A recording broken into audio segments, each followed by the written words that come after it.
Bonjour et bienvenue sur ce nouveau numéro de La Technique c'est facile. Je suis Christophe Bosco pour Chicago Pneumatic Tool au Québec et en Atlantique Canada. Dans cette série d'épisodes, je vais vous parler d'assemblage et de serrage à torque moyen et élevé, vous présenter nos solutions d'outils et accessoires pour vos applications. J'espère des questions et commentaires. À tout de suite.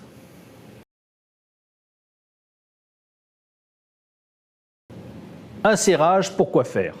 Une boîte de vitesse et son couvercle, une culasse sur son moteur, une roue sur son moyeu, des poutres sur deux piliers, ce sont des assemblages. Pour que ces assemblages tiennent, il nous faut une force de serrage. Cette force de serrage va permettre de rendre les assemblages rigides. Elle va contrer une force de séparation comme la pression dans une cuve, le poids des pièces, le vent sur une structure.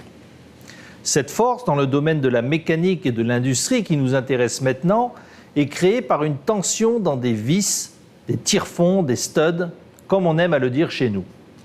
Cette tension est créée généralement dans une vis par la déformation élastique de celle-ci. Plus on serre la vis, plus elle s'allonge, donnant une tension. On reste dans la limite élastique, l'assemblage est stable. À force de serrer, la déformation augmente jusqu'à atteindre la limite plastique. On continue, la vis s'allonge et s'amincit. À ce moment-là, on vient de perdre toute force de serrage. La vis reste étirée, sa structure métallique est modifiée, il n'y a plus d'élasticité. Si on persiste, elle casse. Le serrage d'une vis est souvent un point critique dans beaucoup de domaines et corps de métier. Il se fait par différents moyens qui vont de l'outil à main, clé anglaise, Westcott, à l'outil pneumatique, électrique, voire hydraulique. Pour serrer, il nous faut obtenir une tension. Sur ce graphique qui s'affiche, vous avez la représentation d'un cycle de serrage. Il faut rester dans la partie élastique. La partie verte, c'est l'essentiel. Une donnée importante pour la suite. Le type d'assemblage auquel vous avez affaire, est-ce un serrage dur, franc, appelé hard joint, ou un serrage élastique nommé soft joint?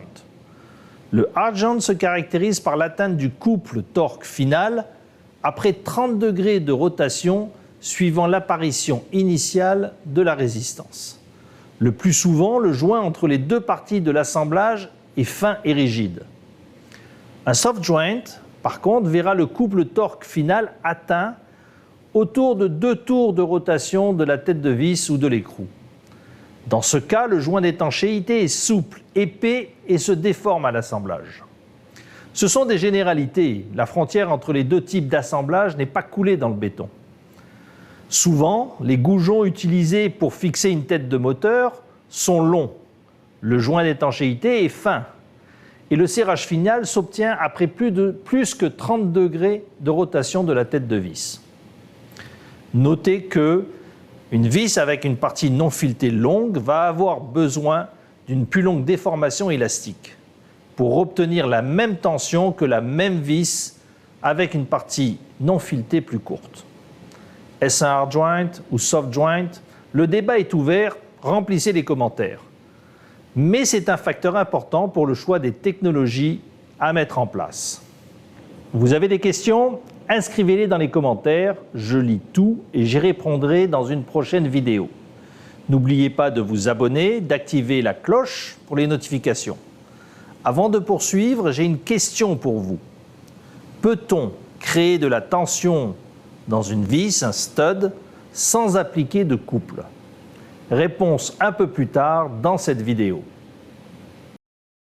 Le couple, c'est la force F appliquée dans un mouvement circulaire. Sa représentation est illustrée dans ce schéma. Pour augmenter un couple, on augmente la force F, ou on allonge le bras L. Parfois les deux, c'est simple et efficace. Si appliquer un couple à l'aide d'un tournevis à son poignet est relativement facile, plus on monte en gamme, plus des moyens mécaniques, pneumatiques et hydrauliques pour augmenter la force F sont nécessaires. Car augmenter la distance L pose souvent des soucis d'encombrement. Nous avons de nombreuses solutions chez Chicago Pneumatic Tool pour créer une force de serrage sur un assemblage maintenu par un système de vis écrou. Les clés à choc ou impact gun, principalement pneumatiques, elles sont conçues avant tout pour le démontage et aussi utilisées pour le serrage. Imaginez une masse en rotation qui à chaque tour frappe une enclume, ce qui crée un choc et produit un couple sur la tête de vis. Par la fréquence élevée des chocs, par l'énergie cinétique produite par la masse en mouvement, les clés à choc viennent à bout de nombreux dévissages problématiques. C'est un outil très utile mais peu précis. Il y a aussi les boulonneuses ou nut-runners. Dans ce cas, pas de choc, mais un mouvement continu jusqu'à l'arrêt programmé ou manuel. La présence d'un bras de réaction est caractéristique de cette technologie. Le torque doit passer par ce bras de réaction à côté sur une partie solide de l'assemblage. Les bras de réaction peuvent prendre toute forme et même être créés sur mesure pour une application. Outil très confortable dans ses utilisations, précis mais lent. Plus on monte en puissance, plus c'est lent. On le choisit comme outil de finition. Je m'explique.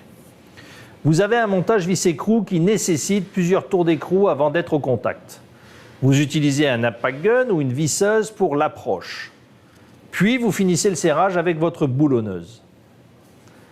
Aussi, vous avez le fameux torque wrench ou clé dynamométrique qui se limite en dessous de 1000 livres-pieds et d'autres systèmes comme les multiplicateurs de torque. Une petite aparté dans cette formation, l'impact n'est pas fait pour serrer. Cependant, c'est pratique, surtout lorsqu'on opère un changement de roue.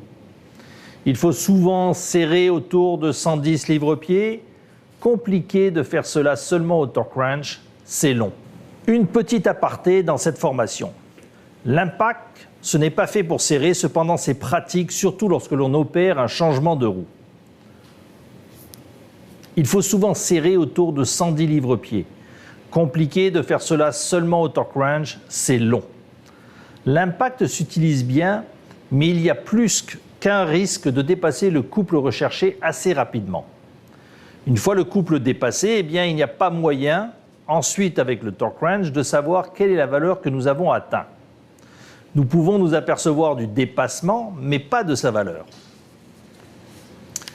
Pour éviter cela, nous proposons chez Chicago Pneumatic Tool des impacts 1,5 pour l'automobile et 1 pouce pour le camion qui sont équipés d'un torque limiteur ou limiteur de couple. C'est un dispositif mécanique interne avec un temps d'impactage qui ne dépasse pas 3 secondes, une alimentation à 90 PSI de votre outil.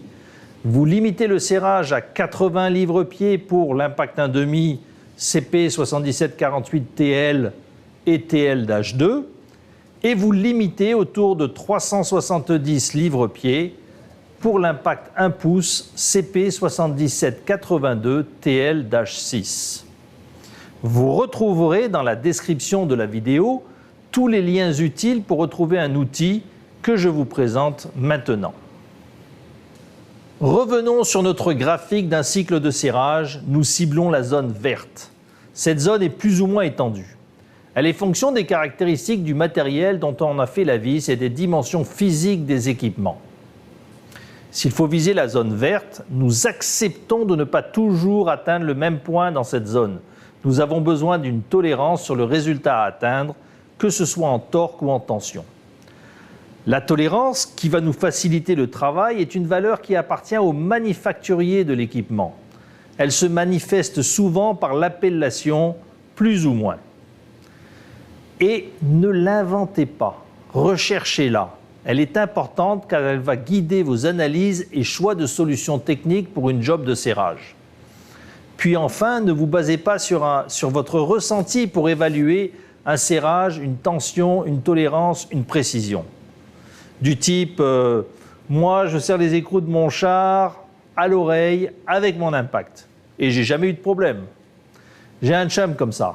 Et je vais continuer à l'aimer pareil. La tolérance. Vous l'avez obtenue, elle est chiffrée, cela vous aiguille sur la recherche de la méthode de travail et selon le besoin, à sélectionner un outil. Deux notions importantes alors doivent être prises en compte à ce moment-là. La précision et la répétabilité recherchée dans l'exécution du travail. Regardez cette image. Elle illustre pour moi parfaitement ces deux notions.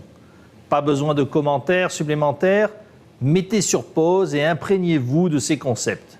Une image vaut 1000 mots. Et ça marche, me direz-vous. Mais en pratique, une nouvelle venue vient compliquer la donne, la friction. La friction, c'est l'ennemi du binôme torque-tension. Dans un assemblage standard, vis, rondelles, plaques, trous filetés, seulement 10% du torque sert à créer la force de serrage. La friction mange le couple torque-tension. L'écrouissage de la rondelle, c'est-à-dire la déformation de celle-ci, les surfaces corrodées, la qualité de l'usinage des filets, l'absence de lubrifiant, sur plusieurs vis de même type dans un assemblage peut donner de grandes disparités dans les tensions créées dans chaque vis. Différentes tensions égales différentes forces de serrage, déformations, désalignements, etc. La normalisation des différents modèles de vis et écrous permet de reproduire avec un mode opératoire égal pour toutes les vis, des tensions égales partout. Mais il faut être vigilant sur la séquence de serrage, nous y reviendrons plus tard. Je réponds maintenant à la question du début de la vidéo. Souvenez-vous, peut-on créer de la tension dans une vis sans appliquer de couple et même sans frottement à combattre? Oui, c'est vrai. Un équipement nommé tensionneur, tel qu'illustré sur cette photo, permet de créer une tension dans un stud sans appliquer de couple sur l'écrou ni combattre une friction. La partie supérieure du stud, au-dessus de l'écrou, est saisie par des pinces et soumise à un étirement par essentiellement un piston hydraulique. Par la force de cet étirement, une tension se crée dans le stud. L'écrou, libre, est amené au contact de la pièce à assembler, les jeux résiduels sont effacés, la force d'étirement est retirée, l'assemblage est retenu par la force de serrage ainsi créée. Plus rien ne bouge, une méthode utilisée pour maintenir les mâts d'éoliennes sur leur bloc de béton. Nous n'avons pas d'équipement dans notre offre pour ce type de serrage pour le moment. Pour poursuivre, une autre méthode d'assemblage permet d'obtenir une tension précise, quel que soit le couple appliqué. C'est le serrage à l'angle ou serrage angulaire. Dans ce cas, nous avons un équipement qui répond à ce besoin. Il s'agit de notre gamme de boulonneuses Nutrunner de la série CP86. Explication.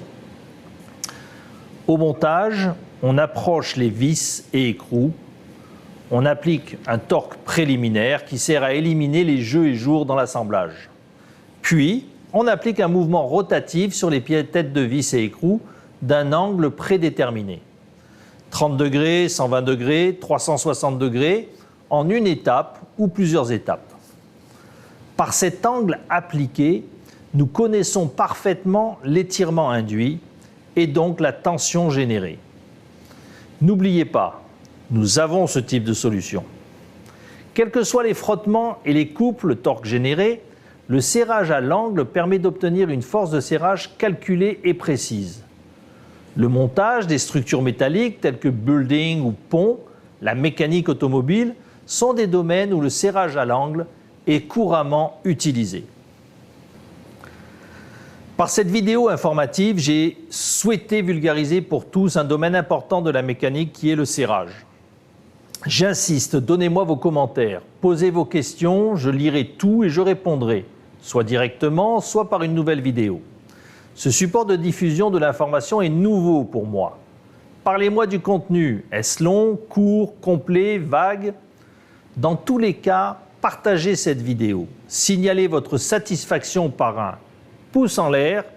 Merci et à bientôt pour un prochain épisode de La technique, c'est facile.